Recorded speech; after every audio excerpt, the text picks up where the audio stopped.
So last but not least, to conclude our session, I'm very happy to welcome here Major Geoffrey Dewey's. Geoffrey is also part of the U.S. Army Judge Advocate General Corps at the Strategic Command in Nebraska, and he's going to talk about self-defense and, more importantly, anticipatory self-defense. And I'm sure that you'll have a lot of questions. So please, Geoffrey, the floor is yours. Okay. First of all, I apologize. I have a cold, and I'm still going through jet lag. So good morning, good afternoon, whatever it might be. Thank you. So this is my opinion. These aren't the opinions of U.S. Strategic Command or the DoD or the Army. And of course, if there's any mistakes, they're obviously all my mistakes as well. So just with that caveat, let's get going. Applies to Paul as well. All my mistakes are his, apparently. So, cyber threat, the landscape. We have heard a lot about potential threats.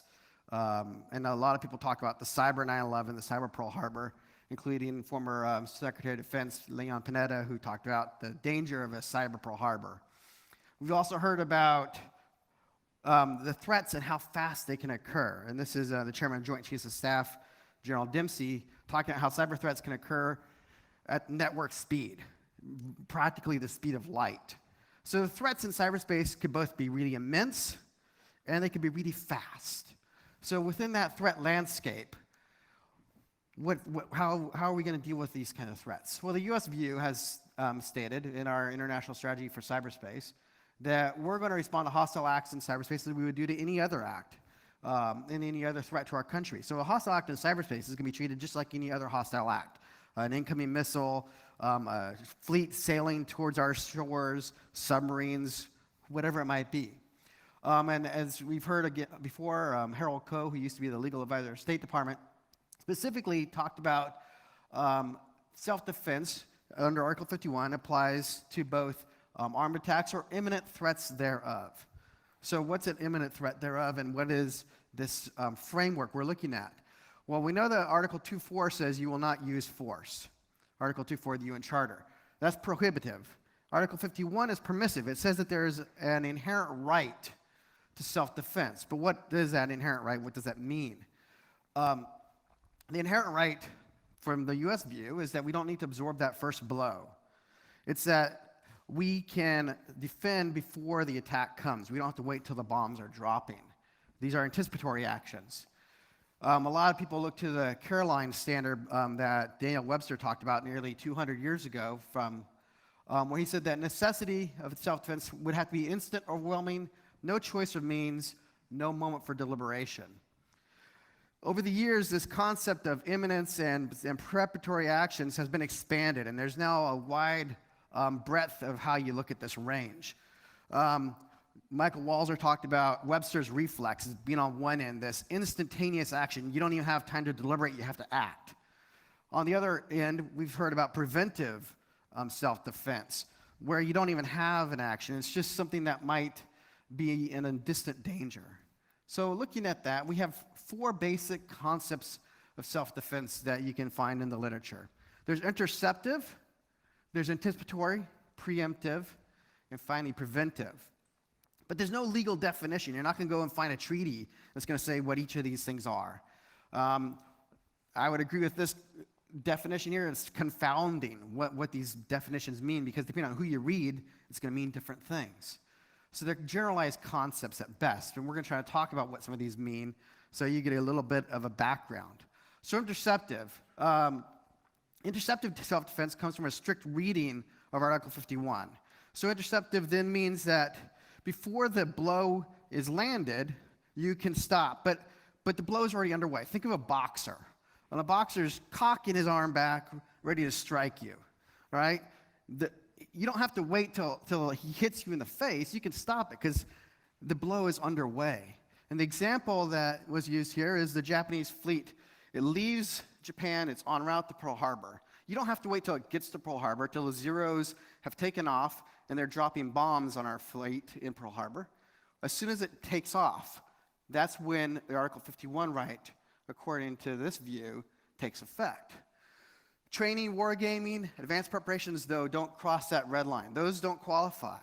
So this is a pretty restrictive view of self-defense. Anticipatory and preemptive self-defense, on the other hand, are a little more confusing. The Law of Armed Conflict desk book that the U.S. Army has treats preemptive self-defense as a subset of anticipatory self-defense. A lot of people look to the so-called Bush Doctrine from 2002 as a definition of what preemptive self-defense is. But if you look at this quote here, it's interesting. You have the greater the threat, the greater risk of inaction, the more compelling the case for taking anticipatory actions. So even the Bush Doctrine that supposedly talks about preemptive self-defense talks about anticipatory actions. So these words are kind of shared and boundied about. Some people have said they're even synonymous. There's no difference really between preemptive and anticipatory action. Others have said, no, anticipatory means you have a palpable and imminent threat. You can actually see what it is. Versus preemptive, it's a possibility among a range of other possibilities, a contingency. So when you look at the definitions between these two, there's a wide variety of discussions and viewpoints on what they mean. Now, then there's preventive self-defense. Most scholars would agree that it is not under Article 51, that it is not lawful under international law. Preventive self-defense is a possible attack, some indeterminate point in the future. You don't know when it's going to happen, but you want to take care of it now. Michael Walzer said it's really about balancing power. So let's take for the moment that preventive self-defense is verboten. It's not okay. Interceptive self-defense, on the other hand, that's Article 51. That's a stricter reading of Article 51. So I'm going to focus more on preemptive or anticipatory self-defense, and you can choose for yourself where you want to draw that line, frankly. Self-defense has a couple of prerequisites under international law, and these are the first two. These apply to any kind of self-defense, whether it's anticipatory or not. First of all, the necessity prerequisite, that the force that you use, it has to be such that it is needed to successfully repel an imminent armed attack or defeat one that's underway. And it's judged from the victim state's perspective. It has to be a reasonableness standard. And this is from the Tallinn Manual, which gives a good overview. Good job. Good overview of this concept. And then proportionality, once you have the necessity to defend, then you have to look at what you're going to do. Proportionality goes to your responsive actions. So you already have to have established necessity, and then proportionality says what is the degree of action you can take in response. What I think is the more important within this discussion, though, is the concept of imminence. Imminence only applies to preemptive or anticipatory actions. It's not going to apply to a strict Article 51 standard, because in that case, the attack has already happened, and you're defending yourself against an attack that's already happened. Imminence says it's about to happen. But what is imminence? What is imminence within this cyber concept? Well, first of all, Professor Schmidt here has said that you can't really look at Daniel Webster's definition anymore. Excuse me. What that might have made sense back in the 19th century with Daniel Webster, well, warfare has evolved dramatically. So we do have that broad range from the Webster's reflective action to the Bush Doctrine. And the Tallinn Manual says that imminence is met when an adversary is clearly committed to launching an armed attack, and the victim state will lose the opportunity to effectively defend itself unless it acts. In other words, it may act anticipatorily only during that last window of opportunity. And I think that's the real key there, that last window of opportunity. So now we've taken Daniel Webster's immediacy, no room for deliberation, and we have some room for deliberation. We have to deliberate on what that last window of opportunity really means within self-defense.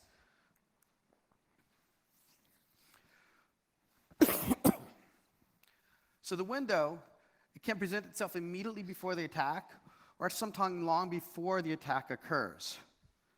In other words, it doesn't have to be a matter of hours or even days.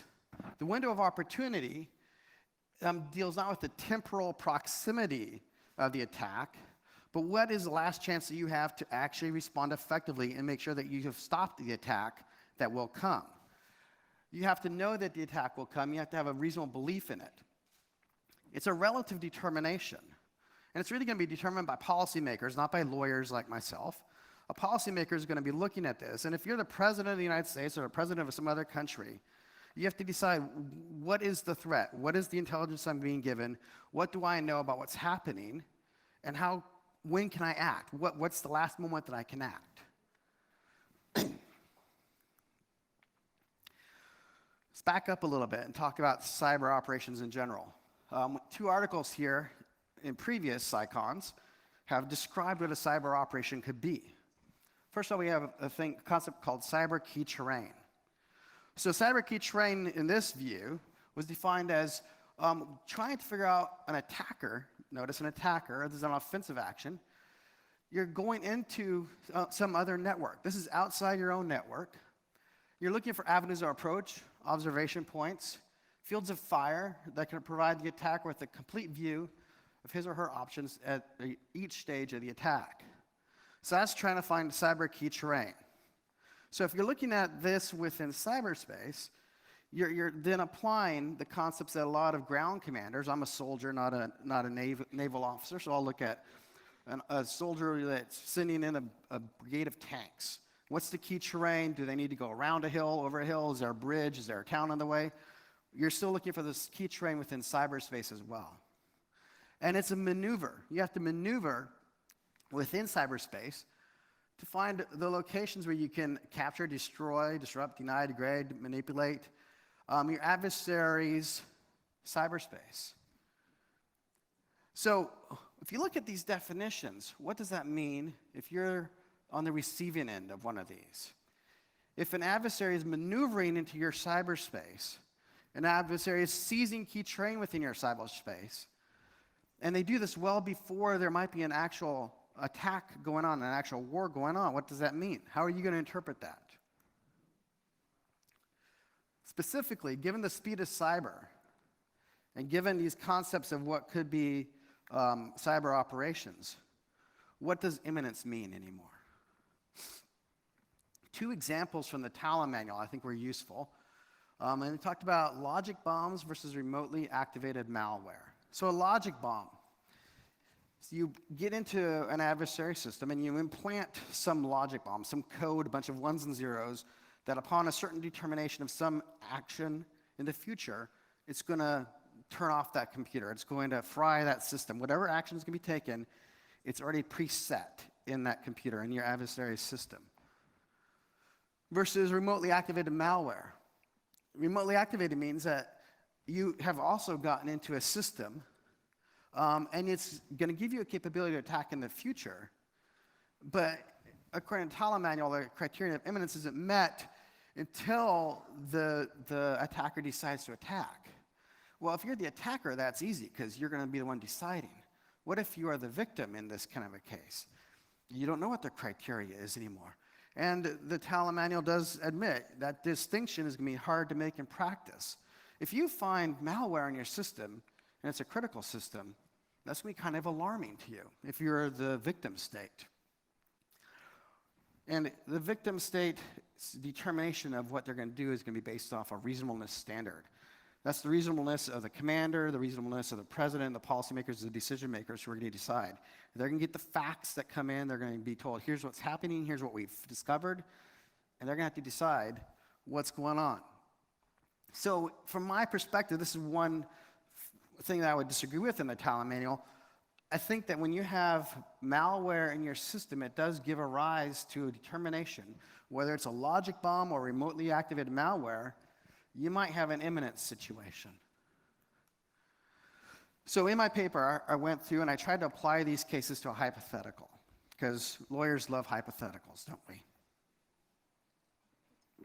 And I used as an example, there's speculation that Israel had gotten into Syria's air defense systems before they bombed a facility in Syria a number of years ago. Somehow turned off those air defenses so they weren't working, so that when they flew over Syrian airspace, the air defense systems didn't activate, and they were able to successfully complete their attack. So using that kind of as a background, so you have Brownland, and some cyber defender in Brownland finds this malicious code in their system. They start investigating this code. So they're doing internal defensive measures right now. And when they look at this more closely, maybe they can see some signatures, maybe they have some other intelligence that starts to tell them, this code comes from our adversary's gray land, and this code might be in our air defense system or some other vital system to our national defense. We know that gray land doesn't like us, and we're concerned that this might be something that they're going to do so that at any moment they can activate this malware and attack us. So in that case, it's an air defense system, and you feel like there's a concern, you have necessity, and then you look at imminence. We don't know, if you're gray land, when this attack is going to come. So what is imminence? You don't have any certainty anymore. But you know that it could be some guy sitting in gray land with their finger above that button. All they have to do is press enter, and at the speed of cyber, the attack has commenced, your defense systems are down, and then all the adversary needs to do is launch some missiles, launch some aircraft, and then they can commence with the rest of their attack. So the question is, does that qualify as imminence? Does that give rise to gray land to exercise preemptive actions, maybe launching their own missiles ahead of time, maybe using a cyber mechanism, whatever defensive action they take? Does this create an imminence standard that they can respond to? And from my perspective, it might. So, in conclusion, I think that when we're looking at anticipatory actions in cyberspace and preemptive actions in cyberspace, we can agree, generally speaking, that the existing norms of international law apply and that those concepts are included. But putting a measure on determining the imminence standard in cyberspace is challenging. And states aren't going to be able to apply the same standards that they might use for a conventional attack, which could occur much more slowly and over time. They're not going to have the same advanced warning that the ships have left Pearl Harbor, if indeed they are able to even get that kind of warning within cyberspace. Cyber operations, therefore, in an adversary's network, as described by those other articles, determining key cyber terrain or cyber maneuver, could, if detected, cause that adversary, the victim state, to reasonably believe that an attack is imminent. And given that, it's important for both sides of this discussion, both states in this example, to carefully consider what kind of actions they're going to do in cyberspace. Because let's say brown land wasn't going to attack. They just wanted to be careful so that if they needed to, they could take out their adversary's air defense system if gray land attacked them first. But inadvertently, they gave gray land a reasonable basis to say the attack is imminent. Now gray land attacks them. So you got to be careful. In cyberspace, we all live in glass houses, I believe. And you have to be careful that what standards we apply as state A, whether it's the United States or any other state, apply that to your adversaries or potential adversaries and see how they're going to work behind.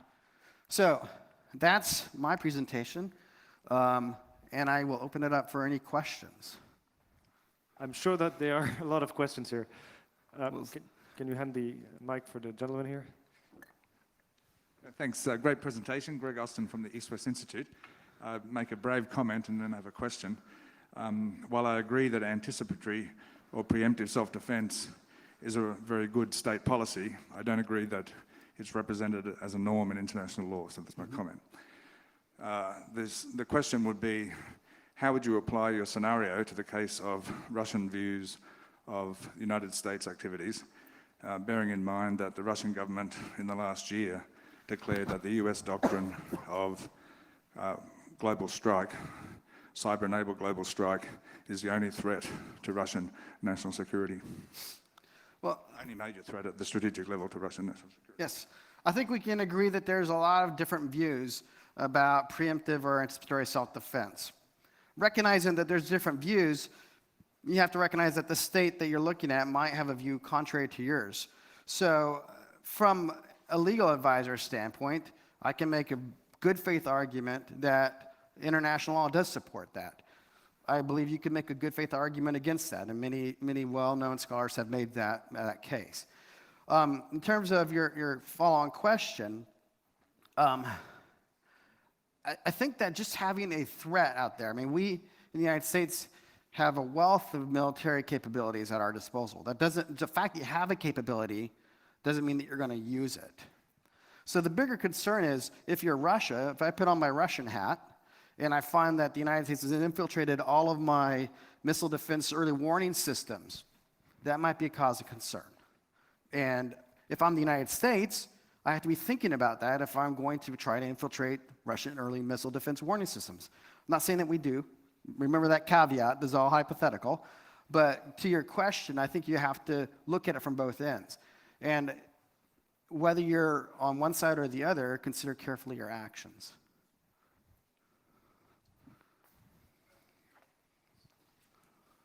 You're going to make me stand. I'm Bill Whitman with the Air Force Research Lab. I'm also Army Reserve JAG. Outstanding. You mentioned two things in here that I think I'm going to kind of challenge you on. For one, that the necessity, proportionality, and response are viewed in terms, from the Talon Manual, of the victim state. That was on at least one of the slides. But with the recent Wales summit applying Article 5 collective self-defense to NATO countries, wouldn't that vitiate the perspective of the harm to a state? So say a small NATO state who is attacked by a cyber weapon, a larger NATO state using the right to collective self-defense of that smaller state could utilize a vast array of other things. So the necessity is not in the victim state, it's in the NATO state exercising the self-defense. So I think that one of the things we heard this morning is that we don't know for sure how this Article 5 collective self-defense assessment would work because it hasn't happened yet.